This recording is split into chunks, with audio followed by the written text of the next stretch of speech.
Hi, good afternoon. This is colonel Virendra Kumar, independent nationalist. मैं कई बार leadership की बात करता हूं और काफी लोग इस बात से मेरे से बहुत नाराज भी रहते हैं कि मैं लीडरशिप के ऊपर इतना एम्फेसिस क्यों डालता हूं। आफ्टर ऑल, पॉलिटिकल लीडरशिप को कहां पे लीडरशिप की जरूरत है? सारा काम तो ब्यूरोक्रेट्स ने करना है और पुलिस ऑफिसर्स ने करना है। You are really not required to be very very learned person. जो इलिटरेट एमएलए और एमपी हैं वो भी मिनिस्टर बन जाते हैं और सक्सेसफुली अपने डिपार्टमेंट को चला लेते हैं। और मैं उनकी इस बात से टोटली एग्री करता हूं।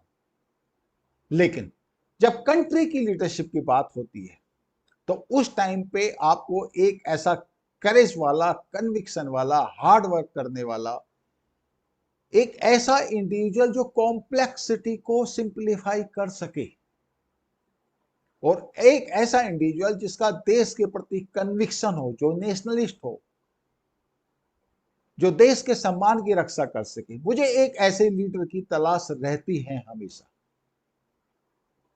लेकिन आज चूंकि मैं किसी और टॉपिक पे बात करना चाह रहा हूं, ये तो मैंने अपनी रिक्वायरमेंट बता दी एज ए इंडियन। मैं बात कर रहा हूं एक्चुअली जनरल टीनी ढिल्लन। उनकी एक किताब है, कितने गाजी आए कितने गाजी गए।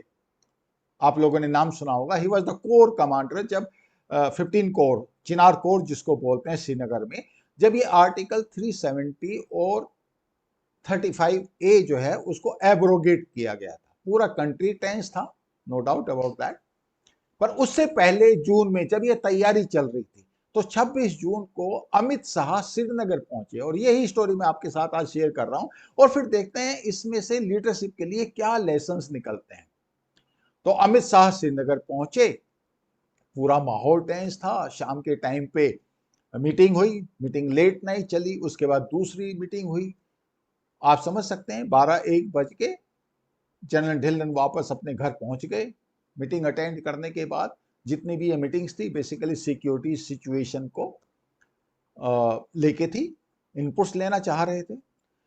तो सवेरे के 2 बजे जनरल ढिल्लन को रिंग आता है कि सवेरे 7 बजे अमित शाह के साथ आपकी मीटिंग है, breakfast meeting. Was quite surprised, but anyway 2-3 घंटे सोने के बाद जैसा भी उनका प्लान बना और उसके अकॉर्डिंग उन्होंने तैयारी की और सवेरे 7 बजे वो अमित शाह के यहाँ पे पहुंच गए उस मीटिंग के लिए। अब उस मीटिंग में कैसे कैसे बात हुई और जनरल टिनी ढिल्लन का क्या इंप्रेशन पड़ा अमित शाह के बारे में, ये एक्चुअली मेरे इस वीडियो का आज जो है वो इशू है। तो पहला जो इंप्रेशन पड़ा जनरल ढिल्लन के ऊपर, उन्होंने कहा कि जब भी बातचीत शुरू हुई, जैसे ही बातचीत शुरू हुई तो उनको लगा कि this home minister was in absolute control and fully conversant with the meeting agenda, कि क्या उनको जनरल साहब से पूछना है, क्या इनपुट्स उनको देने हैं और क्या इनपुट उनसे लेने हैं। तो general Dhillon was quite impressed कि उनको पास पूरी इंफॉर्मेशन थी।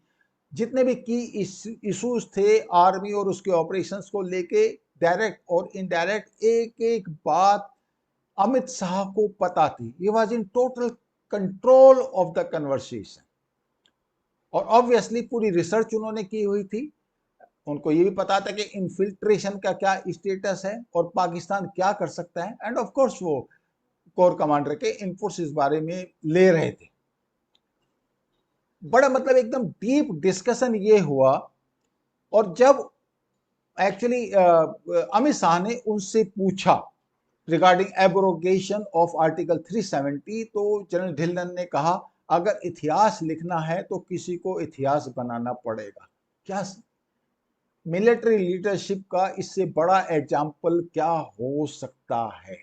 और उसके बाद एज ए पार्टिंग शॉट जब जा रहे थे, वो मीटिंग खत्म होने वाली थी, तो उसके बाद अमित शाह ने उनसे पूछा what is the guarantee that things will remain peaceful.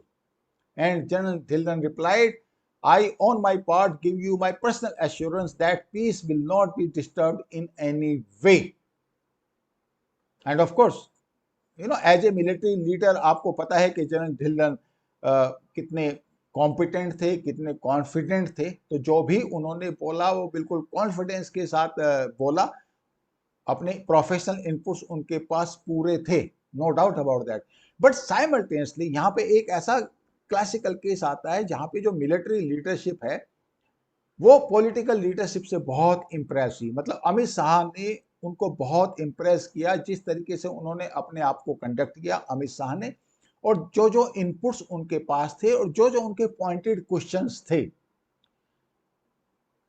उसके बाद जब जनरल ढिल्लन अपने घर पहुंचे, ऑब्वियसली मिसेस ढिल्लन पूरी रात जगी थी, तो उन्होंने पूछा भाई मीटिंग कैसे रही, how was the meeting with the home minister. तो उनका एक इंस्टेंट रेस्पॉन्स आया, और ये रेस्पॉन्स कहां से एक्चुअली आया, ये आया इस मीटिंग में जो अमित शाह ने उनके ऊपर इंप्रेशन छोड़ा। उन्होंने कहा 20 युवराज मिलकर भी इस बंदे का मुकाबला नहीं कर सकते। ही सेड कि what I was talking was in terms of decision making power of Amit Shah, analytical ability, and absolute preparedness to handle any situation with guts and gumption. General Dhillon was corps commander. He was a very very senior commander. मतलब ये तो इस level पे पहुंच जाते हैं जो किसी को भी इवेलुएट कर सकते हैं कि अगला जो पॉलिटिकल लीडर है वो कंट्रोल में है कि नहीं, उसके पास इनपुट्स कितने हैं। और अब मैं आपके पास एक दूसरा सवाल लेके आता हूं। ये तो एक छोटी सी सिचुएशन होगी, आर्टिकल 370 का एब्रोगेशन, कश्मीर वैली, एक बड़ा छोटा सा गेम प्लान होगा। विस ए विस प्रॉब्ली ए मेजर वॉर अगेंस्ट पाकिस्तान और अगेंस्ट चाइना और probably against both the adversaries together. मैं आपसे एक सवाल पूछता हूं, क्या आप चाहेंगे कि आप ऐसे किसी पॉलिटिकल लीडर को उस पोजीशन में बैठाएं कि वो पहले तो खुद ही वो अनटेस्टेड हो, खुद अनट्राइड हो, जिसको कोई कॉन्फिडेंस ना हो, और सिचुएशन बिल्कुल एम्बिग्यूटी वाली हो, कॉम्प्लेक्स सिचुएशन हो, जिसको सिंप्लीफाई करना उसके बस में ही ना हो। और यही सवाल मैं आपसे इसलिए पूछता हूं कि इंडिया में पॉलिटिकल लीडरशिप को कैसे लेते हैं। इंडिया में हर एक पॉलिटिकल लीडर अपने आप को कॉम्पिटेंट समझता है चीफ मिनिस्टर बनने के लिए, प्राइम मिनिस्टर बनने के लिए। अनपढ़ होगा, कोई इनपुट्स नहीं होंगे, सिर्फ ये कि अपने कास्ट को और प्रॉब्ली एक वोट बैंक को मैनिपुलेट करना है, आप एमएलए बन जाएंगे, थोड़ी बहुत पॉलिटिक्स होगी तो आप एमपी भी बन सकते हैं, आप मिनिस्टर भी बन सकते हैं। हमने किस लेवल पे लाके इंडिया की लीडरशिप को लाके छोड़ा है, और क्या हमारा सिलेक्शन क्राइटेरिया है, क्या हमारा जॉब डिस्क्रिप्शन है प्राइम मिनिस्टर की पोजीशन के लिए। उसमें राहुल गांधी भी अप्लाई कर रहे हैं, नीतीश कुमार भी अप्लाई कर रहे हैं, ममता दीदी भी अप्लाई कर रही हैं, अखिलेश भी अप्लाई कर रहे हैं, अभी तो तेजस्वी यादव का भी नाम आ रहा है क्या आपका जॉब डिस्क्रिप्शन क्या है? क्या आप सत्ता ऐसे लोगों को देना चाहते हैं जो अनट्राइड हैं, अनटेस्टेड हैं, जो प्रेशर कुकर के अंदर से काम नहीं कर सकते, they can not take any pressure, corrupt हैं, इंटीग्रिटी दूर दूर तक नहीं है। किसी को भी आप देख लीजिए, मैं ये नहीं कहता कि आप मोदी को ही इलेक्ट कीजिए, आप किसी भी ऐसे इंडिविजुअल को इलेक्ट कीजिए जो जॉब डिस्क्रिप्शन को मैच करता हो, और अगर नहीं करता तो फिर आपका डिसीजन है ये कि आप ऐसी पॉलिटिकल लीडरशिप को इलेक्ट करें जो इस जॉब डिस्क्रिप्शन को मैच करे, जो नेशनलिस्ट हो, इस देश का भला सोचती हो, ऑनेस्ट हो, इंटीग्रिटी हो, करेजियस हो, डिसीजन मेकर हो।